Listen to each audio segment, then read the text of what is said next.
Historia Universal UNAM. Unidad 1. La historia. Definiciones de la historia. Nosotros podemos hablar de la historia utilizando diversos conceptos. Podemos hablar de ella como fenómeno, resaltando los hechos relevantes que dejan marcado un antes y un después en nuestras formas de vida, haciendo referencia específicamente a la prehistoria, la Edad Antigua, Edad Media, Edad Moderna y Edad Contemporánea. También podríamos hablar de ella como disciplina, estudiándola con base en los fenómenos humanos, como por ejemplo el descubrimiento del fuego, estudiándola respecto a sus acontecimientos sociales, como las guerras, económicos, como la crisis económica mundial actual a causa del coronavirus, y como políticos, los movimientos sociales de los cuales nacieron el nacionalismo, fascismo, comunismo, etc. Interpretaciones diversas del conocimiento histórico. Como cada cabeza es un mundo, han existido diferentes corrientes de interpretación del conocimiento histórico. Veamos cuáles son. Comencemos por el idealismo. Sus principales representantes fueron Platón, René Descartes, Friedrich Hegel y Immanuel Kant. Ellos interpretaban a la historia como el logos, es decir, la razón es quien gobierna y otorga sentido al universo. La fenomenología del espíritu como fundamento de la civilización, la cultura y las instituciones, y la historia como una dialéctica del espíritu, o sea, el desenvolvimiento de la razón en distintas etapas. En segundo lugar, tenemos al positivismo, cuyos representantes fueron Auguste Comte, Theodor Mommsen y Hippolyte Taine. Ellos aseguraban que la única manera de poder enriquecer la historia era a través de los datos exactos, e investigar detalladamente los hechos. El materialismo histórico fue representado por Karl Marx y Friedrich Engels. Afirmaban que el factor económico es de suma importancia para comprender la historia.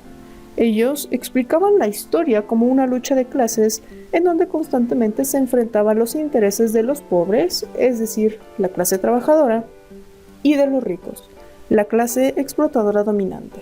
El estructuralismo tuvo como representante a Claude Lévi-Strauss y desde su punto de vista la historia debe estudiar los hechos humanos en función de su comportamiento. El historicismo a cargo de Leopold von Wrege y Benedetto Croce sostenían que cada suceso histórico es único e irrepetible.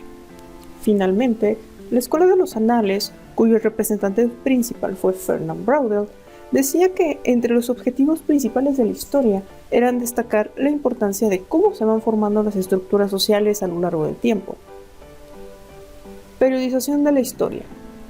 Bajo el propósito de poner en orden los eventos más importantes de la humanidad, los especialistas han dividido la historia en 5 periodos, también conocidos como edades. En ellos se muestran eventos concretos que ayudan a comprender el antes y el después de diversos acontecimientos. La prehistoria abarca desde el surgimiento de la humanidad hasta la invención de la escritura. Entre ellos existieron los periodos paleolítico, mesolítico y neolítico. La historia surge aproximadamente 3.500 años antes de Cristo, más específicamente a partir de la invención de la escritura.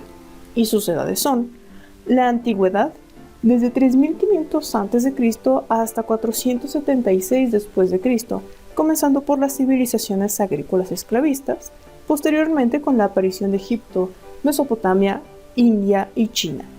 Grecia y Roma, como símbolo de la antigüedad clásica, la Edad Antigua termina por la caída del Imperio Romano de Occidente. Edad Media. Desde 476 después de Cristo hasta 1453 después de Cristo, caracterizada por ser la edad de la fe, la confrontación entre el cristianismo y el islam, el feudalismo y las cruzadas, y siendo la caída del Imperio Romano de Oriente, también conocido como la caída de Constantinopla, la que marca el final de la Edad Media. Edad Moderna. Desde 1453 hasta 1789, el Renacimiento representa el inicio de la modernidad, el aprecio hacia el arte y el pensamiento. Descubrimientos e inventos modernos, desarrollo del comercio y de la burguesía. En estos tiempos, el absolutismo de este siglo es criticado por las ideas de la Ilustración. Surgen las revoluciones burguesas en contra de la monarquía y es la Revolución Francesa quien marca el fin de este periodo. Finalmente, la Edad Contemporánea, desde 1789 hasta hoy en día, caracterizado por el surgimiento del imperialismo, en donde se vivió la Primera Guerra Mundial, la crisis del capitalismo, la Segunda Guerra Mundial, la Guerra Fría, y en donde hemos experimentado el avance tecnológico y la globalización, es decir, la apertura hacia el libre comercio. Repasemos. ¿Cuál es la definición de la historia?